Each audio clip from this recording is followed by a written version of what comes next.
శ్రీగురుభ్యో నమ హరి ఓం శ్రీమహాగణాధిపతే నమ శ్రీమహాసరస్వత్యై నమ శ్రీగురుభ్యో నమ హరి ఓం జగతం పితరం వందే పార్వతీ పరమేశ్వరం సర్వం శ్రీ అంబికానుగ్రహకటాక్షలసిద్ధం.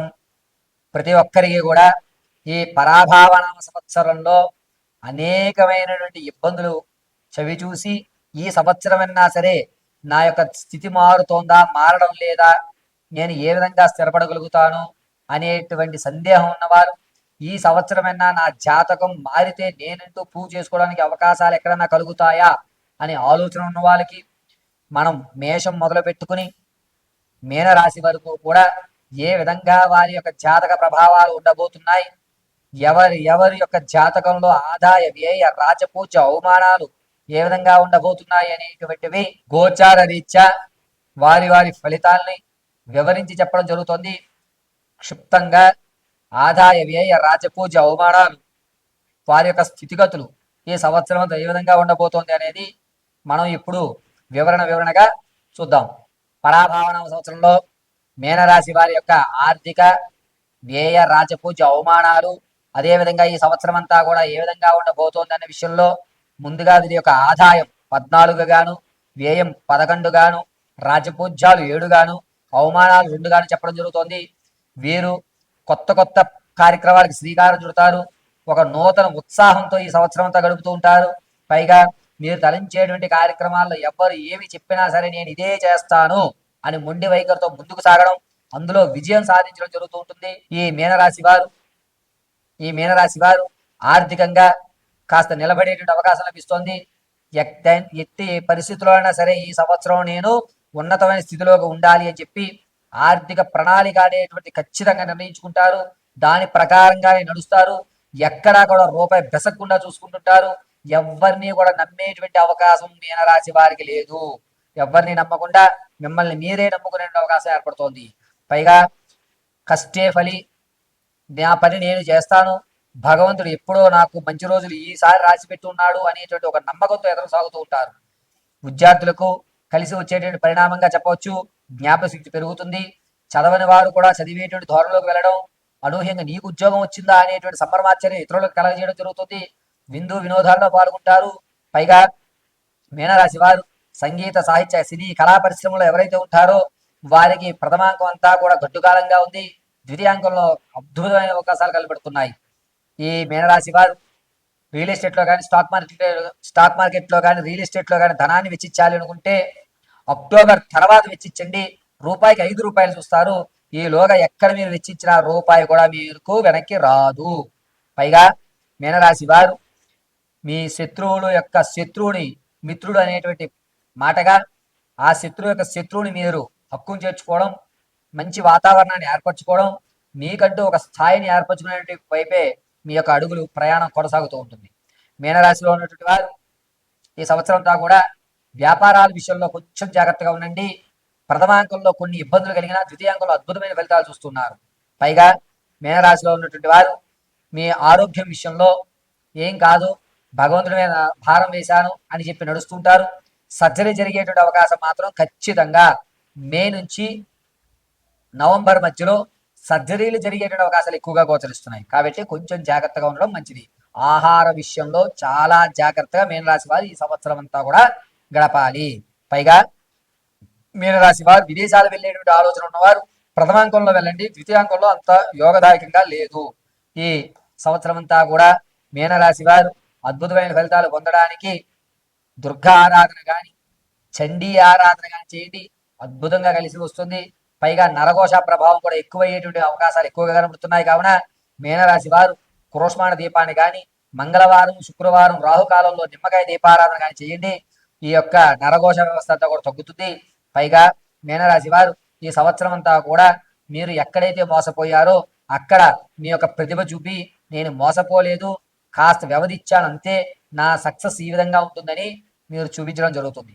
నేను ఇప్పుడు చెప్పేటువంటి ప్రతి రాశి ఫలితము కూడా గోచార రీత్యా మాత్రమే తెలియజేయడం జరిగింది.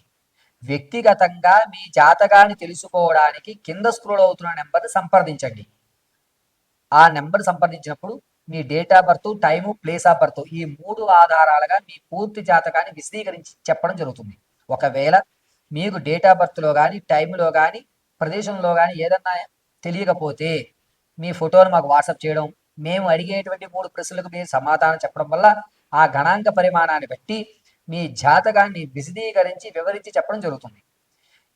ఖచ్చితంగా మీకు ఉద్యోగ ప్రాప్తి ఎప్పుడు కలుగుతుంది, గ్రహదోషాలు ఏమన్నా ఉన్నాయా, వివాహం కాకపోవడానికి కారణం ఏమిటి, సంతానం కలగకపోతే కనుక ఏ విధమైనటువంటి పరిహారాలు చేసుకోవాలి, అదేవిధంగా ఉద్యోగంలో ప్రమోషన్ రావడానికి ఏ విధమైనటువంటి దేవతారాధన చేయాలి, ఏ రోజు ఏ దీపారాధన గావించుకుంటే ఏ దేవతామూర్తి యొక్క నామస్మరణ మనం చేస్తే మనకి కలిసి వచ్చేటువంటి యోచనగా ఉంటుంది, ఆర్థికంగా నిలబడాలి అంటే గనక ఏ దేవతామూర్తి యొక్క మూలమంత్రాన్ని మనం పఠించుకోవాలి, ప్రేమ వివాహం చేసుకోవాలా లేకపోతే అరేంజ్డ్ మ్యారేజ్ చేసుకోవాలా అనేటువంటి సందిగ్ధంలో ఉన్న మీ భవిష్యత్తు ఉన్నతమైన స్థితిగతులు పొందాలన్నా, పూర్తి మీ జాతకాన్ని తెలుసుకోవాలన్నా కింద స్క్రోల్ అవుతున్న నెంబర్ సంప్రదించండి.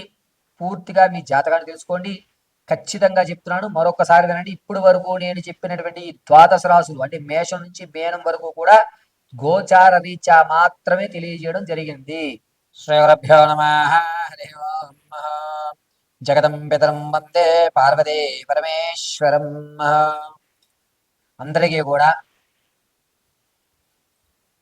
పరాభావనామ సంవత్సరంలో అనుకున్నటువంటి కార్యక్రమాలు పూర్తి అవుతూ అప్పులు బాధలు లేకుండా, ఎటువంటి అనారోగ్య వ్యక్తులు లేకుండా పరిపూర్ణమైనటువంటి మీ ధర్మమైన మనోవాంఛలను తీరాలని ఆ జగదాంబిక దుర్గీ కటాక్షం కలుగుతూ ఉండాలని మనస్ఫూర్తిగా కోరుకుంటూ అందరికీ ఉగాది శుభాకాంక్షలు.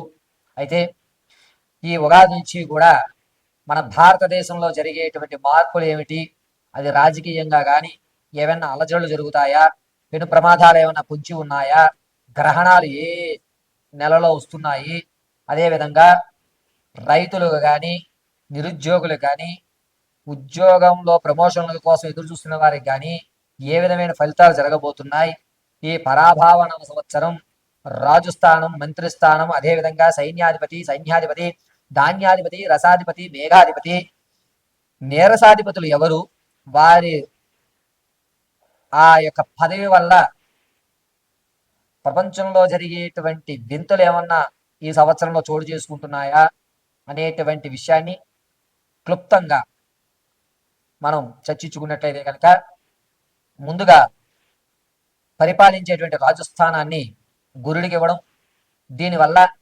అనేకమైనటువంటి మార్పులు కేంద్రాల్లో జరగడం, కేంద్రము ఒక కఠినమైనటువంటి నిర్ణయాలను తీసుకోవడం, దీనివల్ల ప్రజల్లో నాయకుల మీద కాస్త అసంతృప్తి అనేటువంటిది ఏర్పడము, రాజకీయ విషయాల దగ్గరికి వచ్చేసరికి అత్యంత పెను మార్పులు సంభవించడము అనేటువంటివి ఖచ్చితంగా జరుగుతూ ఉంటాయి. ఇక బొగ్గు, ముత్యం, పత్తి, నూనె, అదేవిధంగా జొన్నలు, వీటి యొక్క ధరలు కాస్త పెరగడం అనేది జరుగుతూ ఉంటుంది. పైగా రాజు గురుడు అవడం వల్ల జనాల్లో నాయకుల మీద అపనమ్మకం పెరగడం, ఉగ్రవాదులు అనేటువంటివి లేకుండా ప్రశాంతమైన జీవితం సాగటం. ఆగస్టు నుంచి నవంబర్ మధ్యలో మాత్రం కొన్ని అగ్ని ప్రమాదాలు, వాహన ప్రమాదాలు ఎక్కువగా జరిగేటువంటి సూచనలు కనబడుతున్నాయి. ఇక మంత్రిస్థానానికి కుజుడు ఇవ్వడం, కుజుడు మంత్రిస్థానంతో ఉండడం వల్ల ప్రతి ఒక్కరూ కూడా పరిపాలించేటువంటి వారు కానీ, వ్యవసాయం చేసేటువంటి వాళ్ళు కానీ, విద్యార్థులకు కానీ కన్ఫ్యూజ్ మైండ్ అనేటువంటిది ఏర్పడుతూ ఉంటుంది. ఏది ఆలోచిద్దామన్నా సరైన నిర్ణయం తీసుకోలేక అవకతవకలకు అనేటువంటి గురవుతాం జరుగుతుంది. పైగా మీరు తీసుకున్నటువంటి నిర్ణయం పని పూర్తయ్యేంత వరకు కూడా నేను తప్పుడు నిర్ణయం తీసుకున్నాను అనే ఆలోచనతోటే మీరు ఎదగ సాగడం అనేది జరుగుతూ ఉంటుంది. ఇక సైన్యాధిపతిగా చంద్రుడు ఉండడం వల్ల కొంతవరకు పప్పు దినుసులు, అదేవిధంగా వ్యాపార సంస్థలు కూడా కాస్త తగ్గుముఖం పడతాయి. వ్యాపారాలు జోరుగా జరిగేటువంటి అవకాశం కనిపించడం లేదు. వ్యాపారం ఎవరైనా సరే, ఏ వ్యాపారస్తులైనా సరే తన ఆర్థిక ప్రణాళిక అవకతవకలతో నడుస్తుంది తప్ప అధిక లాభాలు అనేటువంటి జరగవు. ద్రవ్యోల్బణం కాస్త కిందకు పడుతుంది. బంగారు వెండి ధరలు కూడా తగ్గేటువంటి అవకాశాలు ఎక్కువగా కనబడుతూ ఉంటాయి. విందు వినోదాల్లో మాత్రం కాస్త ఇబ్బందులు కలుగుతూ వాతావరణం అంతా కూడా చికాకులతో కూడుకున్నటువంటి వాతావరణాలే ఎక్కువగా గోచరిస్తూ ఉన్నాయి. అదేవిధంగా సైన్యాధిపతిగా శుక్రుడు శుక్రుడు సైన్యాధిపతిగా ఉండడం వల్ల భారత సైన్యానికి కలిసి వచ్చేటువంటి సూచనగా చెప్పవచ్చు.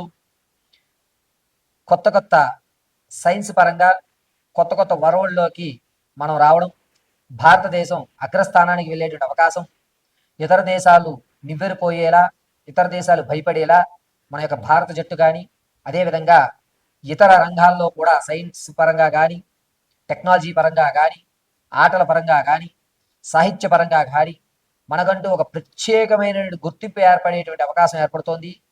భారతదేశం వైపు ఇతర దేశాలు తొంగి చూస్తూ అవ్వేరిపోయేటువంటి అవకాశం ఏర్పడుతోంది. ఇక ఆర్ఘ్యాధిపతి చంద్రుడు అవుతూ ఉండడం వల్ల అనారోగ్య సమస్యలు వెంటాడేటువంటి అవకాశం ఏర్పడుతోంది. పళ్ళ వ్యాపారస్తులు మాత్రం కాస్త ఇబ్బందిదాయకంగా ఉంది. అధికమైనటువంటి ఎండలు గోచరించడం, వృద్ధులు మాత్రం చాలా జాగ్రత్తగా ఉండేటువంటి సూచనగా చెప్పవచ్చు. అంతేకాకుండా మేఘాధిపతి చంద్రుడు అవుతూ ఉండడం వల్ల సకాలంలో రావాల్సిన వర్షాలు వడగళ్ల వర్షాలుగా, రావలసినటువంటి ఋతుపవనాలు కాస్త ఆలస్యంగా రావడం, దీనివల్ల రైతు కొంచెం ఇబ్బంది పడేటువంటి అవకాశం ఏర్పడుతోంది. తగు భూసారము అనేటువంటి తగ్గడం, నీటి కొరత అనేటువంటిది కొంచెం ఏర్పడడం, ప్రాజెక్టులు ఏవైతే ఉన్నాయో, నీటికి సంబంధించిన ప్రాజెక్టులు ఏవైతే ఉన్నాయో అవి ఆగిపోవడం అనేటువంటిది ఎక్కువగా గోచరిస్తుంది. రసాధిపతి సూర్యుడు అవుతూ ఉండడం వల్ల భార్యాభర్తల మధ్య కానీ లేదా స్నేహబంధమైనటువంటి విషయాల్లో కానీ అవకతవకలు ఏర్పడుతున్నాయి. ఒకరి మీద ఒకరికి అపనమ్మకం అనేటువంటి ఎక్కువ ఏర్పడేటువంటి అవకాశం ఏర్పడుతుంది. మనుషుల మధ్య కల్మషం అనేటువంటిది జూలై నుంచి ప్రారంభమయ్యి నవంబర్ వరకు కూడా ఎవరిని పూర్తిగా నమ్మేటువంటి గోచరం ఎక్కడక్కడ గోచరించడం లేదు. ఇక నీరసాధిపతి గురుడు అవ్వడం వల్ల పెద్ద పెద్ద ఇండస్ట్రీస్ ఏవైతే ఉన్నాయో వాటిలో అగ్ని ప్రమాదాలు ఎక్కువగా జరిగేటువంటి వ్యవస్థ జరుగుతోంది. రైలు ప్రమాదం కూడా ఎక్కువగా జరిగేటువంటి ధోరణులు ఎక్కువగా కనబడుతున్నాయి. ప్రయాణాలు చేసేటప్పుడు చాలా జాగ్రత్తగా ఉండాలి. ముఖ్యంగా ఈ గనుల్లో పనిచేసే వాళ్ళు కానీ, అదేవిధంగా చిన్న చిన్న వర్తకాలు పెట్టుకునేటువంటి వారు, అంటే రోడ్డు పక్కన టెంట్లు వేసి సామాగ్రి అమ్ముకునేటువంటి వారు కొంచెం జాగ్రత్తగా ఉండాలి. పెను ప్రమాదాలు ఎక్కువగా ఉన్నాయి. ఈ ప్రమాదాలన్నీ కూడా గనుల్లో కానీ ఇక్కడ కానీ జరిగేటువంటి ప్రమాదాలు ఎక్కువ కూడా ఏప్రిల్ 18వ తారీఖు నుంచి ప్రారంభమయ్యి జూలై 24 వరకు కూడా ఈ గనుల్లో కొన్ని ఇబ్బందులు కలగడం, ప్రభుత్వ శాఖల్లో కూడా అనూహ్యంగా బిల్డింగులు కూలడం కానీ కుంచుకుపోవడం అనేటువంటి వ్యవస్థ ఎక్కువగా గోచరిస్తుంది. ఇక ఈ సంవత్సరంలో ఎట్టి పరిస్థితుల్లోనూ ఏ మాసంలో కూడా గ్రహణాలు మన భారతదేశంలో కనిపించవు. ఈ పరాభావనం సంవత్సరంలో 3 గ్రహణాలు మనకి గోచరిస్తున్నాయి. అందులో మొట్టమొదటిది ఆగస్టు 12వ తారీఖున సంపూర్ణ సూర్యగ్రహణం, 27వ తారీఖున చంద్రగ్రహణం, ఫిబ్రవరి 6, 2027లో సూర్యగ్రహణం గోచరిస్తోంది. ఈ 3 గ్రహాలు కూడా మన యొక్క భారతదేశంలో కనిపించవు కాబట్టి ఈ సంవత్సరం గ్రహణాలు లేవని మాత్రం మనం చెప్పుకోవచ్చు. ఇక మోడాలు అనేటువంటివి గురుమోడవి జూలై 15వ తారీఖు నుంచి ప్రారంభమవుతుంది. ఈ మోడవి చాలా తక్కువ రోజులే ఉంటుంది. దీనివల్ల ఎక్కడా కూడా ఇబ్బందులు కలిగేటువంటి అవకాశం లేదు. ఈ గురుమూఢమి శుక్రమూఢములు కూడా ఆగస్టు నెలలో జూలై నెలలోనే గోచరిస్తున్నాయి. ఈ ఆగస్ట్ జూలై ఈ 2 నెలల్లో కూడా మూడాలు అనేటువంటి చాలా తక్కువ ఏర్పడుతూ ఉండడం వల్ల వివాహాది శుభ కార్యక్రమాలకి జూలై ఆగస్టు మంచి రోజులు కాదు అని మనం చెప్పుకోవచ్చు. ఈ యొక్క పంచాంగంలో ఇప్పటి వరకు మనం దేశ కాలమాన పరిస్థితులు ఏ విధంగా ఉండబోతున్నాయనేది చర్చించుకున్నాం. వ్యక్తిగతమైన మీ యొక్క జాతకాలు మేషం నుంచి మొదలు పెట్టుకుని మీనరాశి వరకు కూడా ఏ విధంగా ఉండబోతోంది అనేది మనం నెక్స్ట్ ఎపిసోడ్లో విశదీకరించి తెలుసుకుందాం.